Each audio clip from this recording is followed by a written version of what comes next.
Mohanavani Telugu podcast వింటున్న శ్రోతలందరికీ హృదయపూర్వక ధన్యవాదాలు.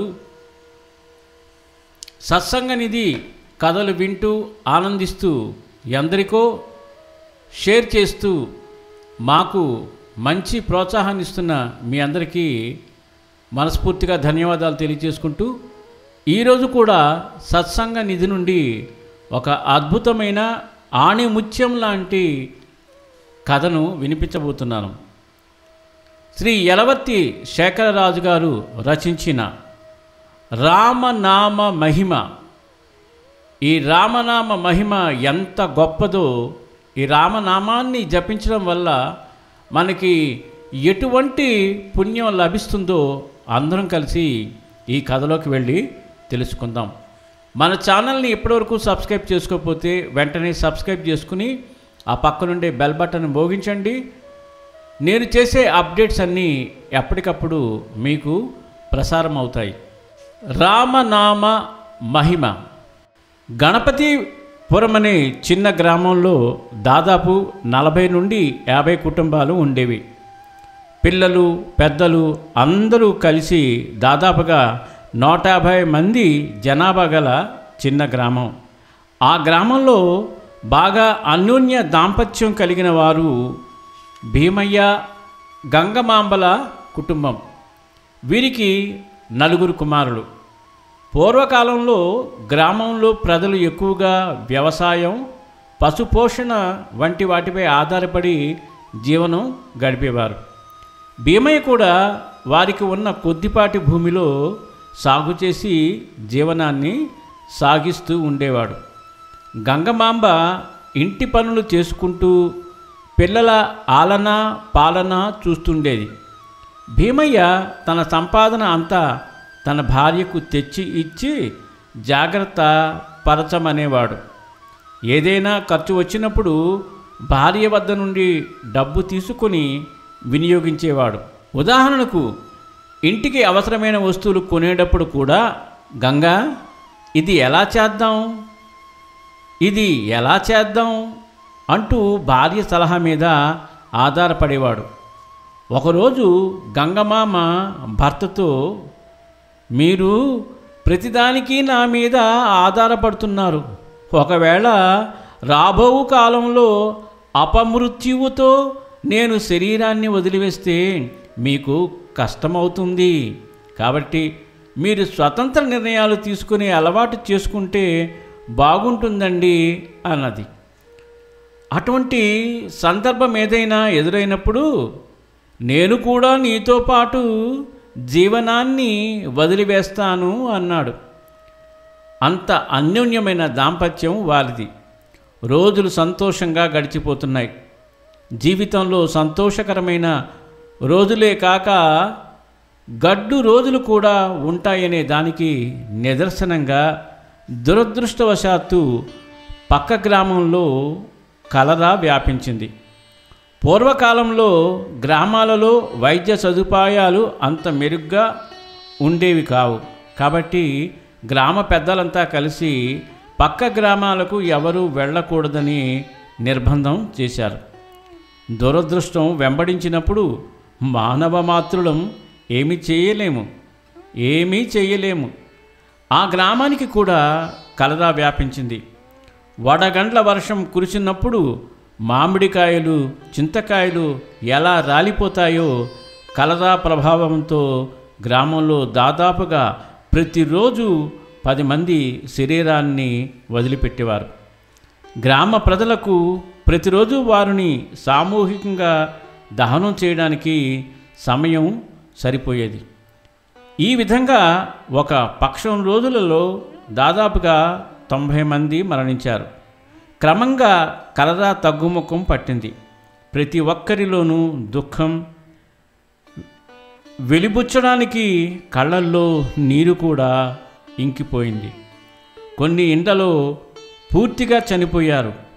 కొన్ని ఇండ్లలో 1, 2 మిగిలారు. భీమయ్య ఇంట్లో భార్యా పిల్లలు చనిపోయారు. భీమయ్య మాత్రం మిగిలాడు. ఇక ఎవరికి వారే ఓదార్చుకుని దిగులుగా ఉంటే రోజు గడవడం ఉదర పోషణ కష్టమవుతుందని మెల్లమెల్లగా వారి దైనందిన కార్యక్రమాలలో నిమగ్నం అవడానికి ప్రయత్నించారు. అప్పటిదాకా ప్రతిదానికి భీమయ్య భార్య మీద ఆధారపడడం వలన ఒక్కసారిగా జీవితం అగమ్య గోచరమైంది. ఏ పని చేయబోయినా అతనికి భార్య గంగమాంబ గుర్తుకు వచ్చేది. ఎలాగోలా మనస్సు కుదురపరుచుకుని ఒకరోజు ఉదయాన్నే గంజి కాచుకొని కొంత త్రాగి పొలానికి వెళ్ళి పని చూసుకొని మరలా సాయంత్రానికి తిరిగి ఇంటికి చేరుకునేవాడు. పడుకుంటే నిద్ర పట్టడం లేదు. ఈ విధంగా 2-3 రోజులు గడిచాయి. శ్రీరామనవమి ఉత్సవం సమీపించబోతోంది. గ్రామంలోని ఎవరికీ కూడా శ్రీరామనవమి పండుగ వస్తోంది, ప్రతి సంవత్సరంలాగే ఈ సంవత్సరం కూడా వేడుకలు పూజలు చేయాలనే తలపు ఎవరికీ లేదు. అందరిలోనూ దుఃఖం, నిరాశ, నిస్పృహలు అలముకుని ఉన్నాయి. మిగిలి ఉన్న మనం మాత్రం ఎందులకు అని నిరాశగా జీవోత్సవంగా ఉన్నారు. అదే సమయంలో ఆ గ్రామానికి ఒక మహాత్ముడు వచ్చారు. అతడు గ్రామంలోని పెద్దలను పిలిచి, అయ్యా, ప్రతి సంవత్సరం గ్రామంలో శ్రీరామనవమి వేడుకలు ఎంతో వైభవంగా ఆర్భాటంగా చేసేవారు. మరి రేపటి నుండి కార్యక్రమాలు ప్రారంభించాలి, అటువంటి ఏర్పాట్లేమీ జరగడం లేదు అని ప్రశ్నించారు. అంతటా వారు వాళ్ళ కుటుంబాలను పోగొట్టుకున్న పరిస్థితిని వివరించి తమ దుఃఖాన్ని విన్నవించుకున్నారు. అప్పుడు ఆ మహాత్ముడు, అయ్యా, పోయినవారు ఎలాగూ పోయారు, కనీసం కొద్దిపాటి మాత్రమైనా మిగిలారు. మీరు భగవంతుడిని కొలవడం వలన మీకు నష్టమేమైనా కలుగుతుందా? కొలవకపోవడం వలన లాభమేమైనా వస్తుందా అని అడిగారు. అందరిలోనూ నిశ్శబ్దం. ఎవరూ సమాధానం ఇవ్వలేదు. ఇక ఆయనే కలగజేసుకుని, భగవంతుడిని ప్రార్థించడం వలన లాభమైతే ఉంది. మీరు మీ వాళ్లను కోల్పోయారు, వారితో విడదీయరాని అనుబంధాన్ని పెంచుకున్నారు. ఇప్పటిదాకా ఉన్న బంధం ఏదో తెగిపోయింది. ఆ మమతానురాగాల నుండి ఇంకా బయటకు రాకపోవడం వలన, అంటే వాళ్ళు శరీరం వదిలివేసిన తర్వాత కూడా నా భార్య, నా పిల్లలు, తల్లి, తండ్రి, అక్క, చెల్లి, అన్న అనే బంధాలను మీరు వీడకపోవడం వలన ఆ ఆత్మ తరువాత 7 రోజులు తాను దేహంలో ఉండగా తిరిగిన ప్రదేశాలన్నిటినీ చూసుకుంటుంది. తనకు ఇష్టమైన వాటి వెంట తిరుగుతూ ఉంటూ ఆత్మ లోకానికి చేరుకోదు. హిందూ సాంప్రదాయ ప్రకారం 11 లేదా 13వ రోజున జరుపబడే హోమం, పిండ ప్రధానం వంటి కార్యక్రమాలు సంతృప్తిగా ముగిసిన తరువాత ఆత్మ తృప్తి చెంది ఆత్మ లోకానికి చేరుకుంటుంది. ఈ ప్రక్రియలో ఏదైనా ఆత్మ సంతృప్తి చెందకపోయినట్లయితే అంత్యక్రియలు తర్వాత జరుపబడే ప్రార్థనలు, నామజపము వంటివి ఆత్మ సంతృప్తి చెందడానికి దోహదపడతాయి. అంతేకాక మీ మనస్సు కూడా కుదుటపడుతుంది అని వివరించారు.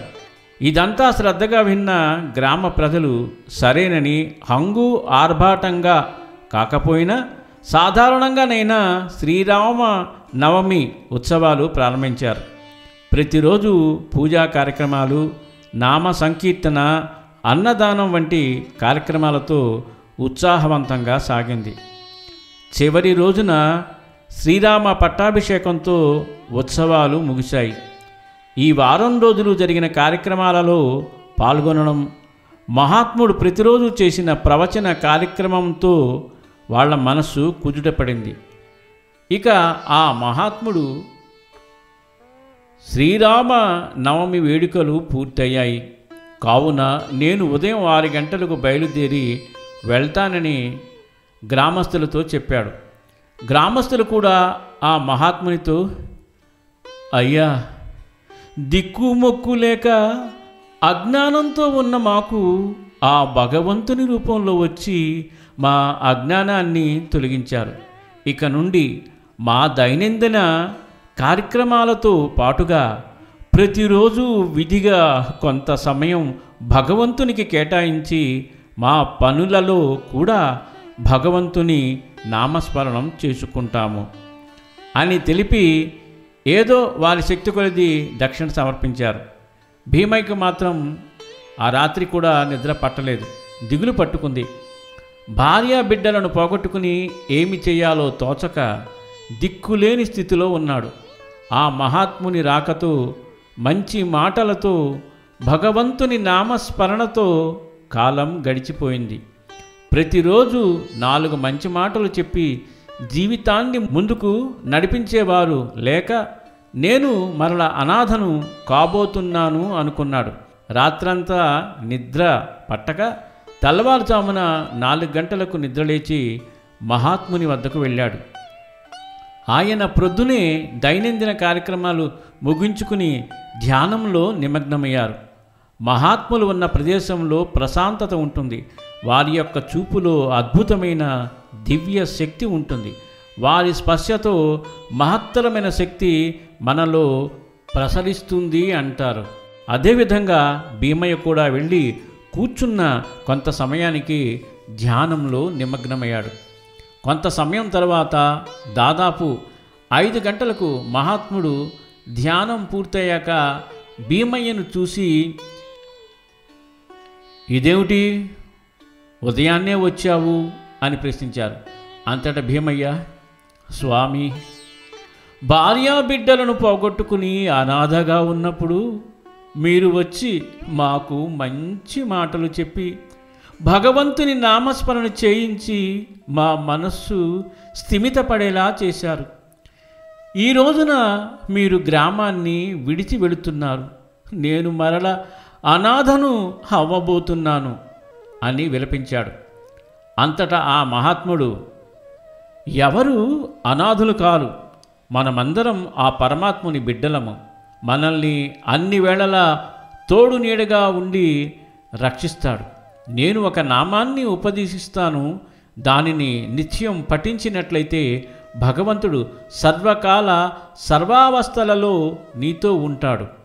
భగవంతుని నామస్మరణ చేయడానికి నీకు కాలంతో పని లేదు, ప్రదేశం లేదు, నియమ నిబంధనలు లేవు. నీవు ఎక్కడ ఉన్నా, ఎలా ఉన్నా నిరంతరం పఠించమని దగ్గరకు పిలిచి రామ రామ రామ అని 3 సార్లు చెవిలో ఉపదేశం చేశారు. భగవంతుని కృపతో నీకు సర్వం సమకూరుతాయి. ఇది నీకు శ్రీరామ రక్ష అని అన్నారు. మహాత్ములు చెప్పిన దానిని పఠించినట్లయితే తప్పక మేలు జరుగుతుంది. అంటే ఈ మహాత్ముడు వచ్చినప్పటి నుండి నా మనస్సు ఎంతో ప్రశాంతంగా ఉందనుకొని ఆ రోజు నుండి ఏ పని చేస్తున్నా రామ రామ రామ అంటూ జపించడం మొదలుపెట్టాడు. రామనామం ఎక్కడ జరుగుతుందో అక్కడ స్వామి హనుమ సూక్ష్మ రూపంలో ఉంటారనేది తెలిసిన విషయమే. ఇక ఆ రోజు నుండి భీమయ్య ఏ పనిలో ఉన్నా అతనికి తోడుగా సూక్ష్మ రూపంలో హనుమ ఉన్నారు.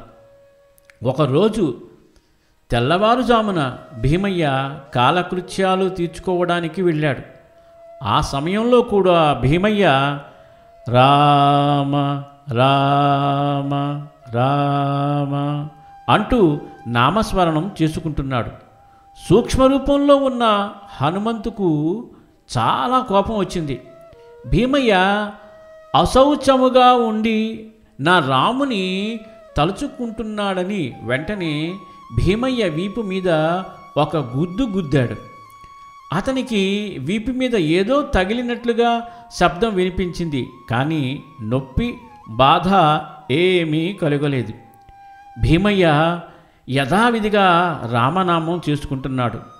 హనుమ పిడిగుద్దులు గుద్దుతున్నాడు. సింహాసనం మీద కూర్చున్న రామచంద్ర ప్రభువు వీపు మీద దెబ్బ పడుతూ ఉండగా బొబ్బలు వచ్చాయి. సీతమ్మ తల్లి, లక్ష్మణ, భరత శత్రుఘ్నులు ఏమి జరిగిందంటూ ఔషధము, లేపనాలు కొరకు పరుగులు తీశారు. ప్రభువు సీతమ్మ తల్లిని పిలిచి త్వరగా హనుమను పిలవమన్నారు. వెంటనే సీతమ్మ తల్లి గాబరాగా హనుమా హనుమా అని పిలిచింది. సీతమ్మ తల్లి పిలుపు విన్న హనుమ వెంటనే ప్రత్యక్షమై శ్రీరామచంద్ర ప్రభువు వీపు మీద బొబ్బలు చూసి, ఎవరు చేశారు? నా స్వామికి ఇంతటి కష్టాన్ని కలిగించిన వారెవరు? వాళ్లను నల్లిని నలిపినట్టు నలిపేస్తా, గొంతు పిసికి చంపేస్తా, పొడి పొడి చేస్తాను అంటూ ఉక్రోషంతో చిందులు తొక్కారు. హనుమ ఆవేశం తగ్గాక స్వామి తన వేలును హనుమ వైపు చూపారు. అది చూసిన హనుమ, నేనా అంటూ సూక్ష్మ బుద్ధితో క్షణమాలోచించి తక్షణమే భీమయ్య వద్ద ప్రత్యక్షమయ్యాడు.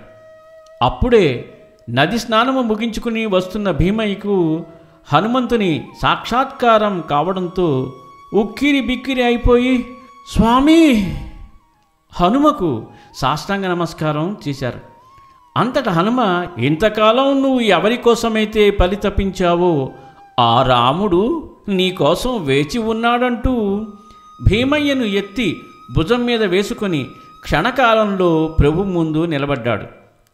భీమయ్య శ్రీరాముని వీపు మీద ఉన్న దెబ్బలను, బొబ్బలను చూసి జరిగిన వృత్తాంతం అంతా తెలుసుకుని భక్తుడి బాధను భగవంతుడు ఎలా స్వీకరిస్తారనే దానిని ప్రత్యక్షంగా చూసి, అయ్యో నేను అనుభవించవలసిన బాధను స్వామి అనుభవించారే అని పరిపరి విధాల స్వామికి క్షమాపణ చెప్పుకున్నాడు. వెనువెంటనే బొబ్బలు మాయమయ్యాయి.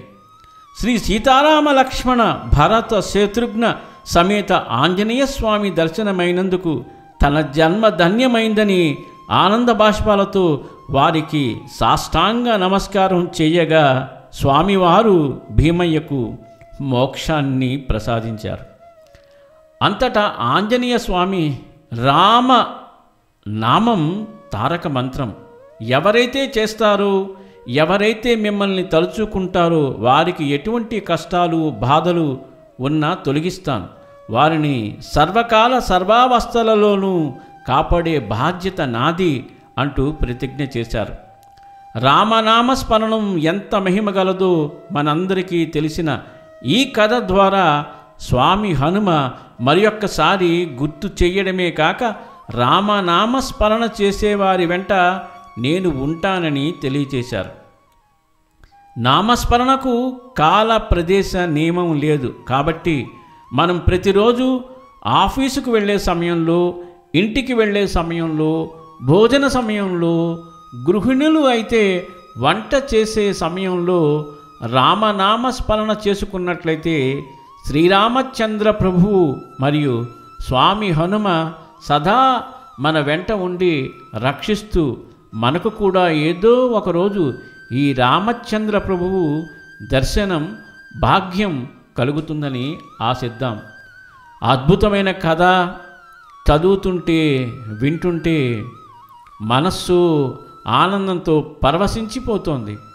రామనామం యొక్క గొప్పతనాన్ని ఇంత అద్భుతంగా రచించి మనకు తెలియచేసిన శ్రీ యలవర్తి శేఖర్ రాజు గారికి మోహనవాణి మరియు మోహనవాణి శ్రోతల తరపున హృదయపూర్వక ధన్యవాదాలు తెలియచేసుకుంటూ, ఈ కథను ఎక్కువ మందికి షేర్ చేసి ఎక్కువ మంది చూసేటట్లుగా ప్రోత్సహించి మమ్మల్ని కూడా ఎంకరేజ్ చేసి రాజుగారి లాంటి రచయితలను, వాటిని ప్రసారం చేసే మోహనవాణి లాంటి ఈ ఛానల్ను మీరే ముందుకు తీసుకువెళతారని, ఇంకా బాగా డెవలప్ చేసి అందరికీ ఎన్నో గొప్ప విషయాలు మా ద్వారా తెలియచేసేటట్లుగా ప్రోత్సహిస్తారని మనస్ఫూర్తిగా కోరుకుంటూ మరొక్కసారి మీ ఆదరణకు ధన్యవాదాలు. మళ్ళీ మరొక అద్భుతమైన సత్సంగ నిధిలోని కథతో మీ ముందుకొస్తాను. నా పేరు అక్కునూరి సీతారామ మోహన్ రావు శర్మ.